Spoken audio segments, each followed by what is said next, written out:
What's up, ladies and gentlemen on YouTube? I am back. Yeah, I normally don't upload on Sundays. That's just my thing. I usually upload every day, but I told myself Sundays are the days I day off. Not for any religious aspect, it's just because sometimes I need a little day off to recuperate myself. Also, I have a real job, but that still doesn't hide the fact that every day I get something new with this whole Vic Mignogna thing and even the Captain Marvel thing and well, Child's Play. I do have a lot of negatives to say today, but I also have a little bit of positives to say about the Child Play remake, but we'll get to that in a second. So, let's start off with Child's Play for a second. So, I heard a rumor that this was already screened to a live audience, and the feedback was not particularly positive. They're saying that in the remake, Chucky wasn't voiced by an actor. He was actually voiced by the puppeteer, and they have yet to get an actual actor. But overall, the feedback for this new remake was negative, and that's not really a good thing because I was like positive about this movie. I was hyped about this movie. I'm still hyped about this movie. I'm still gonna go see it just because I like the Child's Play series. I don't particularly like the Bride of Chucky portions of the movies, but I do like the first original three movies. But I feel like they tried to change way too much in this series. That they try to make Chucky this animatronic doll instead of making him this possessed serial killer, which would have made the movie even better. I think it's kind of stupid that they made him a robot, but I am kind of curious to see how this is going to play out. Like I said, I'll still go see the movie. I'm still somewhat excited for it, but I just think they could have made a better choice as far as storytelling. That maybe they could have just stuck with Charles Lee Ray, not the animatronic doll thing, going crazy AI Terminator thing. But at the same time, they did say that Chucky's going to have two voices. He's going to have a kid's voice and probably a AAA actor. But we have yet to hear who that AAA actor is going to be. So we're going to find that out very soon. And I'm actually curious to see who's going to play him. Like, I'm so curious to hear about who's going to be the voice of Chucky. That's one thing I'm positive about. Yeah, like, this movie has, like, a negative, like, reaction for its first screening. But at the same time, I'm still kind of curious to see it. Like, I am. Like, I think the visuals look great. I think the actors seem decent. My only two concerns really is the whole robotic doll thing and Andy. Andy being kind of older, but then again, if you had the ability to buy a doll that had an AI to learn and act like a child and play with you, maybe I could see where that would be appealing to a young kid. I think even that would be appealing to an adult, like just to buy it, just to see, oh, this thing, it acts like a person. That's interesting. I'll just buy it just to see how it works. But I don't know. We'll see. We'll see. I'm still in the dark about it. I'm still excited to see it, but thanks to the audience reaction recently, I'm not sure if I'm too excited. But then again, normally when they do these test screenings, they normally don't have the full finished product. I've actually gone to see several movies that didn't have the finished product. Example, when I lived in LA, I went to go see Wolverine Origins, X-Men Origins with Wolverine, and there was a lot of CGI that was not put in place. I have been to a test screening before personally, so I'm still excited about it. I'm just a little disappointed to hear about the reaction. So let's go back to Nick Rikita. I'm sorry if I said his name right, but apparently he's being attacked on social media by some SJW warriors that are disclaiming that he's a lawyer, for one thing. This is a constant theme that's been happening, like, since this whole thing started. People questioning whether he's a real lawyer, people questioning where the GoFundMe money's going.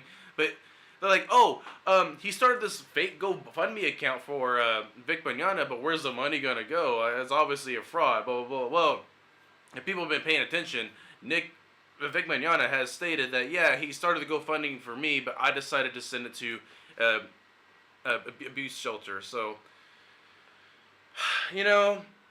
a lot of things can be solved today if people just did a simple Google search, but I don't know, like, either people just don't believe anything they read on the internet, or people just make up their own minds. Yes, there's a lot of fake shit on the internet, but if you just Google stuff and if you just look stuff up, and even if you see something that looks factual, you should probably double check that source. But I don't know, it's just the world we live in. But then again, Vic Mignogna himself, he's being ousted from Comic-Con conventions, or cons, we'll just leave it at that, anime conventions, comic conventions, you name it. And apparently Shane Holmberg has gone out, and I haven't found the tweet, but this is just what I heard. Apparently Shane Holmberg has gone out and said that he's not going to help Vic in this situation. They don't want him back. Well, as far as I'm aware, there are dozens of cons all around the U.S., so I'm pretty sure Vic is not going to lose much. And that Shane Holmberg seems kind of like a dumbass. Like, he's a dumbass. Like, if you've seen his live stream with him and Nick Krita, he looks like a straight up dumbass. I'm sorry, I'm not trying to be rude, but that's the truth. That's the truth. This guy has very low intelligence. But also, Vic is being ousted from the anime community by having his name removed from the credits of Full Metal Alchemist, Dragon Ball Broly, you name it. But Vic Mignogna himself, the bright side, Vic Mignogna himself is still going out and doing voice work as we speak. He just got done last week doing a voice work for, I forgot what anime show it was, but you guys get what I mean. So they're trying to erase him from memory, especially Funimation. And it looks like Japan, from what it looks like in some of their tweets over on the Japan side for anime, they seem kind of annoyed about this whole situation. Like, yeah, they understand where people are coming from, but they also don't understand the outrage. Like, well, like, okay, so he did those things, but you're just gonna erase his name? That's what it seems like, and I do kind of agree with that, because, and also people on our side are saying that too. Like, you can't really destroy someone's work, especially if somebody has, worked on it. Like, we had to separate the man from the entertainment. Like, entertainment is entertainment. At the end of the day, we're all human beings. We all make mistakes. Now, I'm not defending sexual assault or saying Vic Mignogna did this, but what I'm saying is, like, there has to be a fine line where we separate, like, the art from the man. And so this feels like a straight up blatant attack on Vic Mignogna and his character to get him away from Comic-Con conventions, to get him away from the anime voiceover VA community, which is straight up bullshit. And I hope Vic Mignogna sues. I hope he sues those Comic-Cons that do that, and I hope he sues Funimation, actually. Like, I hope he sues, like, Jamie Marchi for this, like, because, it's in their contract. But from what I've heard, and I'm not sure this is true, I'm just going on what I heard, don't get me wrong, that they said that these contracts, if they're broken, it's actually illegal. So if they do erase his name from these animes for the credits, maybe he could legally sue. But I'm not a lawyer. That's just what I heard. So we're going to see how that goes. But I hope to God that he sues for these people. Like, it is ridiculous. And on the Japan side, they do kind of seem, in a way, from what people said with the Yellow Flash and Umbrella guy, they seem to, in a way, they support the Kickvic thing, Kickvic movement, but, like, not like a full-on straight-up supporter. I just think they are tired of this whole situations on our side. But I can't really say that's factual, because I'm just going on what I heard. But at the same time, most people in Japan probably don't give a shit about what's happening over here. They don't care. They don't give a shit about the English dub, whatever. So we're gonna see how that goes. So yeah, it's bullshit, and I hope Vic sues these people, because if that was me, and I know if that was any of you personally, that you would fucking do the same. That you don't say that you wouldn't, because it is ridiculous. It's attack on his character, attack on him as a person, defamation. It's these people are ridiculous. They're trying to go after everything that this guy stood for, and they're trying to attack, like, the fan base who supported these Funimation English dubs. We've been supporters for years, but no, you're just gonna go and fuck us. Say, oh, fuck you guys. You guys have no meaning. Like, one thing I can definitely say is true is that thanks to Vic Mignogna and this entire situation, we finally get to see these people's true colors for who they are. What do I mean by that? Like, you got to see Ron Toy and Monica Rial and Sean Schemmel, Chris Sabat, all these VA people and the people that work on Funimation, the people that do these anime conventions. Like, we got to see who they are, like their true colors. Because most actors, they have a facade. They hide their face behind this fake window. It's like, oh, look at me, whatever, I'm famous, let's do this and that. Oh, okay, I'll answer your fan questions.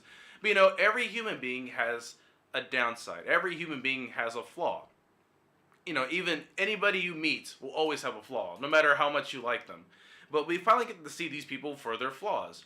Like, they're kind of bigots and they're liars and they over-exaggerate things. They're drama queens. Every single one of these Kickvic people, they're drama queens. They're straight up drama queens. And I've never seen a bunch of adults act like children before, unless it has something to do with political debates, like Democrats versus Republicans. Like, that's the only time I've ever seen adults act like children. But as far as anime goes, and this whole VA thing, and the Kickvic thing, these Kickvic supporters, they are straight up acting like children. Like, oh, you said that, I'm going to block you, blah, blah, blah. Oh, I'm going to send your tweet to Homeland Security, blah, blah, blah, blah. Like, I don't know, man. It is ridiculous and kind of stupid. But what can you do? Like, we can sit here and just be negative about it all we want, but at the end of the day, they're the ones shooting themselves in the foot, and we're just sitting here laughing. They're going to lose eventually. They're going to get what's coming to them, and they know it, and then Vic knows it, and Ty Beard knows it. Like, actions have consequences. These people are going to learn it very fast, that you can't lie about someone, you can't slander somebody, and you you can't conspire. And what this is a conspiracy. Since the beginning, this has been a conspiracy to oust Vic Mignogna this entire time. And he can sue for that. And these people are going to learn very quickly. Very quickly. Now, Mars Girl, Jamie, Monica Rial, Jesse Pridemore, all of them, Ron Toy, they're all going to learn very quickly. They're going to see how law actually works. So you can't just accuse somebody of something without any facts. And they're going to learn very quickly. Especially the people that made those fake Photoshop sexual assault pictures, especially maybe the person that made the fake swatting incident with Sean Schemmel. These people are going to learn very quickly, and it's sad. It's sad to see how low their intelligence are. Like I said, we get to see these people for who they truly are. And what did we learn? That we've learned that one, they're not necessarily intelligent. They're not that intelligent as they claim to be. Yeah, they have talent. They can do voice work. But other than that, they are not that intelligent as a group of people. Two, they're bigots. They are bigots and liars. And they're trauma queens. Like, if you mix both together, you just get a very fucked up situation.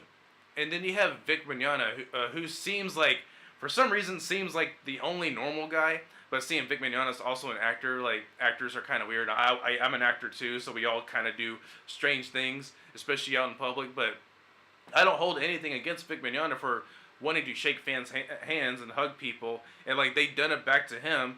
But when someone like Sean Schemmel, Chris Sabat does that to fans, hugs fans, and whatever, it's okay. So these people are just contradicting themselves. So we're gonna see how it goes. I'm gonna leave it at that, so you guys can yell at me in the comments below about that. And finally, I want to get on to Captain Marvel. Okay, now the thing is, this has been a great divide between the communities for the past couple of months. So, what have we learned with Captain Marvel, right? So, they have cut 50% of the reviews on Rotten Tomatoes, and even on YouTube, from what I heard, that they don't want this movie straight up reviewed. And they're acting like this movie is the shit. Oh, this is the best movie ever since sliced bread. Everyone, Captain Marvel is the most famous super Marvel character. You guys should go see it, blah, blah, blah. Like I said before, I have no idea where they got the information that Captain Marvel was this big A-list comic book character. She's always been this kind of B comic book character to me.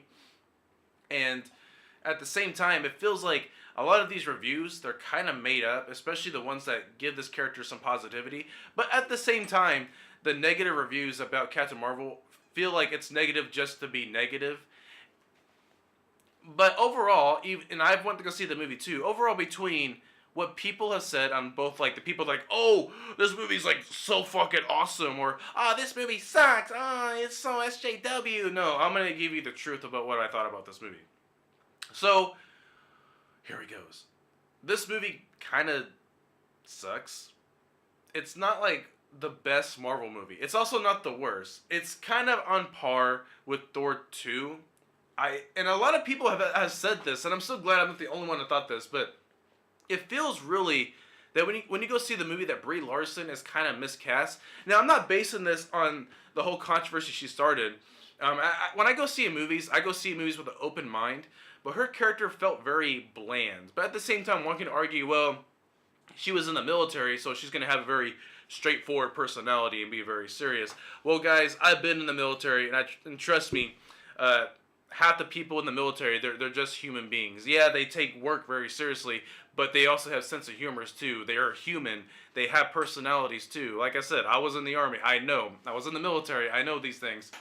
You know, there's serious moments for work, and then there's like yourself.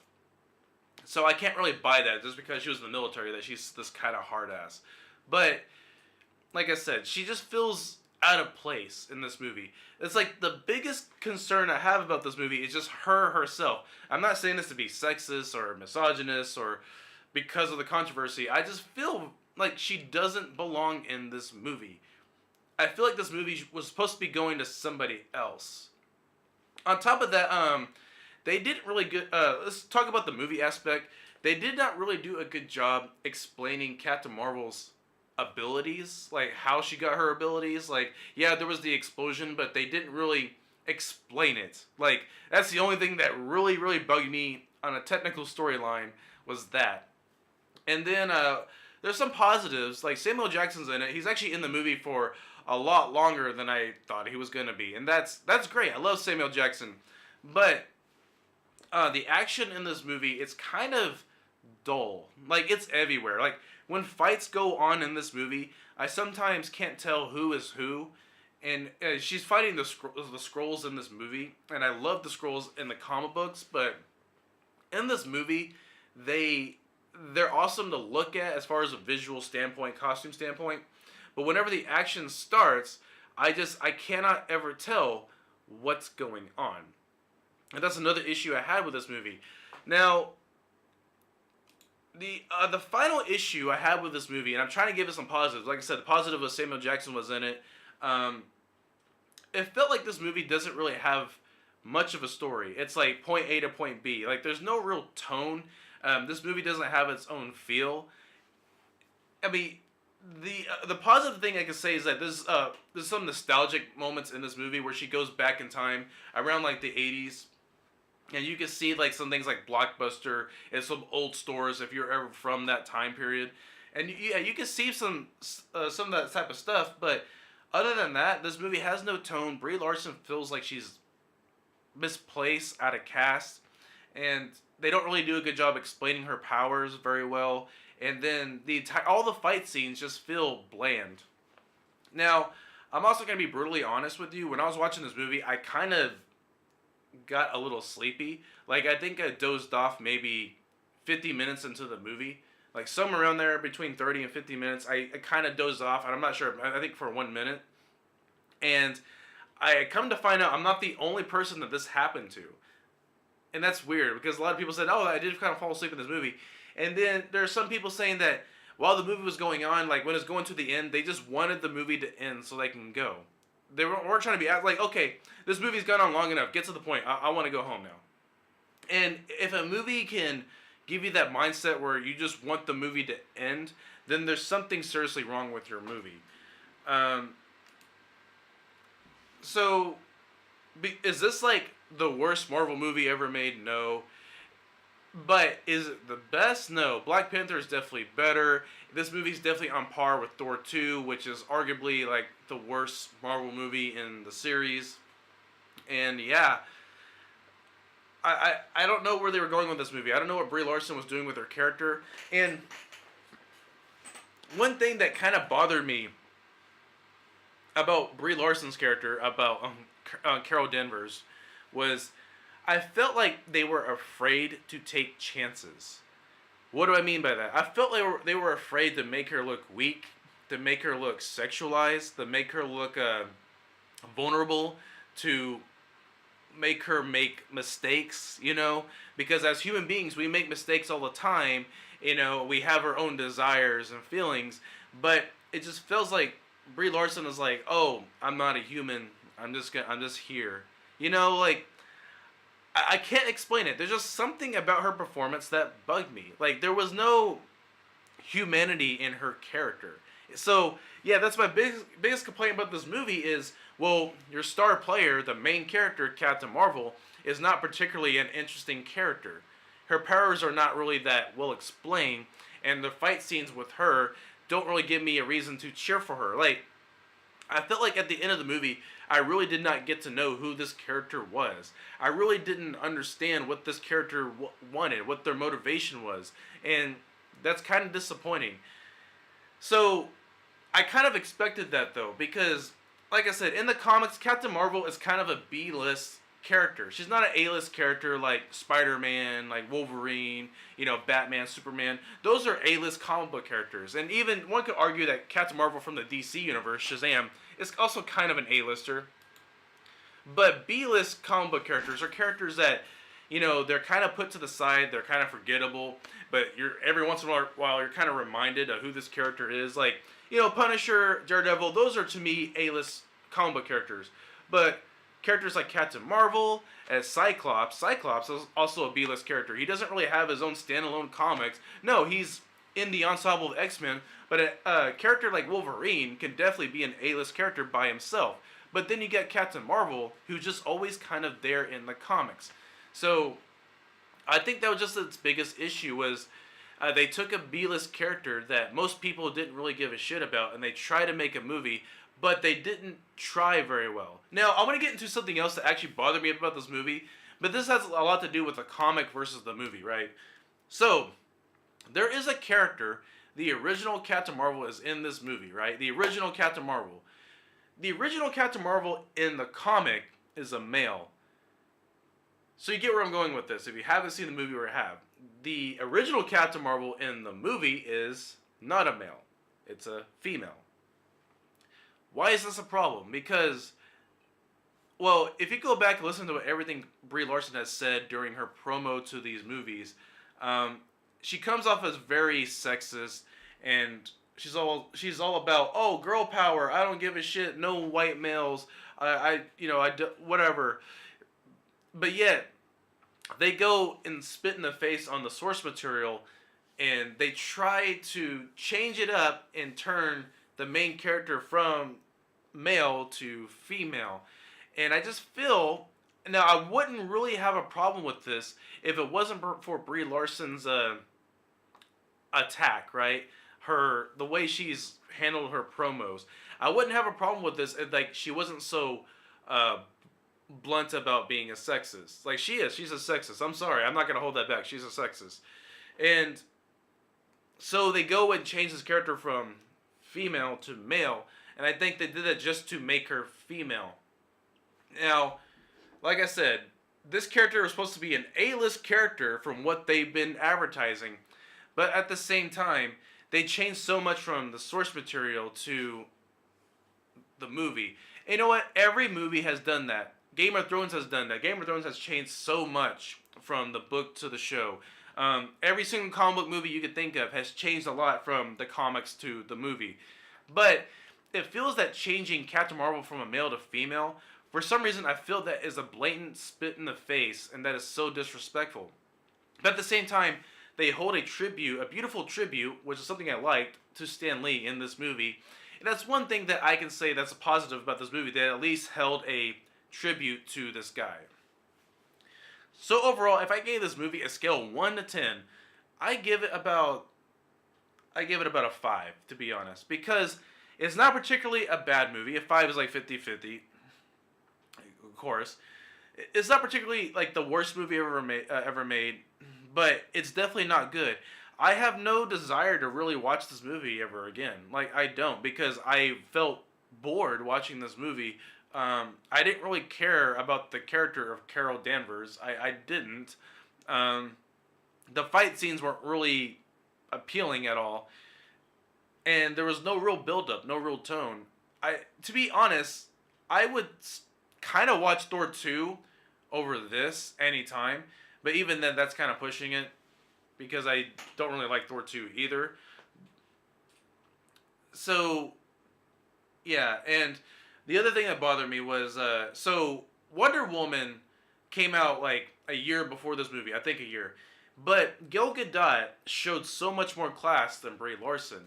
And not even that, like, they were not even flaunting it. Like, when you went to go see Wonder Woman, I think Wonder Woman is arguably one of the best comic book movies we have out there. Not the best, but definitely one of the best recent Marvel movies. I think Wonder Woman is better than Aquaman. That's just my opinion. I liked Aquaman too. But so far, I think Wonder Woman on the DC side is the best DC Universe adaptation that we have. It's better than Justice League. I think Justice League sucks. It's better than Batman vs. Superman. I think Batman vs. Superman sucks. And The Man of Steel, I'm still 50-50 on that. I still like that movie, but it also has a lot of issues. But compared to all the other DC movies, Wonder Woman's the best.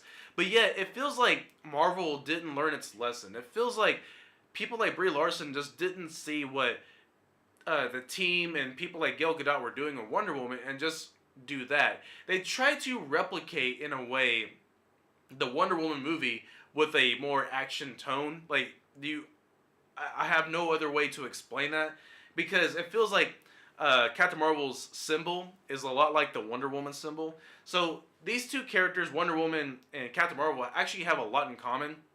They have a lot more in common than Shazam and Captain Marvel from the Marvel Universe, DC and Marvel. So I just feel like Wonder Woman just did it better. And like I said, I think Wonder Woman is probably like the best DC movie that we have so far. That's sad because I love Batman and Superman. I want an awesome Batman and Superman movie. You can say The Dark Knight, but like I'm more talking about the DC cinematic universe. So this movie was disappointing. And I'm not trying to hold back. I'm trying to be genuine and decent about it. I'm not trying to say, oh, fuck this movie because it's so sexist, misogynist, blah, blah, blah. No, that's not what I'm saying.